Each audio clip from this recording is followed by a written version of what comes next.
আপনিও কি সেভিংস অ্যাকাউন্টে এই একই ভুল করছেন? আসতে পারে ইনকাম ট্যাক্স নোটিশ।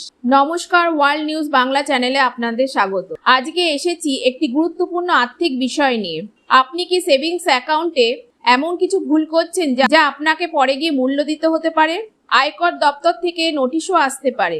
তাহলে জেনে নিন বিষয়গুলি। নিয়ম অনুযায়ী যদি এক আর্থিক বছরে অর্থাৎ 1 এপ্রিল থেকে 31 মার্চ আপনি সারা সেভিংস অ্যাকাউন্টে 10 লাখ বা তার বেশি নগদ জমা করেন, তাহলে ব্যাংক সেটি আয়কর বিভাগে জানাতে বাধ্য। একদিনে 50,000-এর বেশি নগদ জমা হলে প্যান নম্বর দিতে হয়, আর যদি প্যান নাম্বার না থাকে তাহলে ফর্ম 60 পূরণ করতে হবে। যদি 3 বছরে আইটিআর না ফাইল করেন এবং আর্থিক বছরে 20 লাখ বা তার বেশি নগদ উত্তোলন করেন তাহলে 2% টিডিএস কাটা যাবে। যদি আইটিআর ফাইল না করা অবস্থায় 1 কোটি টাকা উত্তোলন করেন তবে টিডিএস বেড়ে হবে 5%। ইনকাম ট্যাক্স নোটিশ কেন আসে?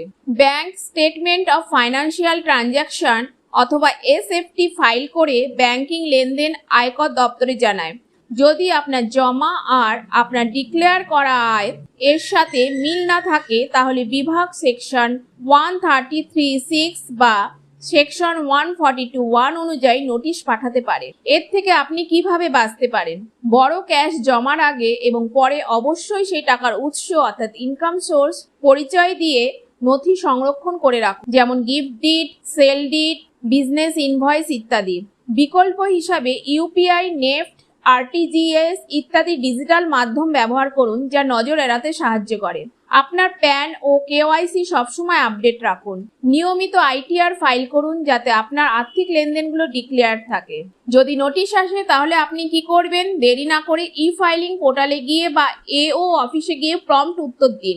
নোটিশের রেফারেন্স নাম্বার উল্লেখ করে ব্যাংক স্টেটমেন্ট ও উৎসের বিবরণ সহ রিপ্লাই এবং সাপোর্টিং ডকুমেন্টগুলো সংযুক্ত করুন। তাহলে সংক্ষেপে বলতে গেলে সেভিংস অ্যাকাউন্টে নগদ জমা ও উত্তোলন নিয়ে খুব সতর্ক হতে হবে।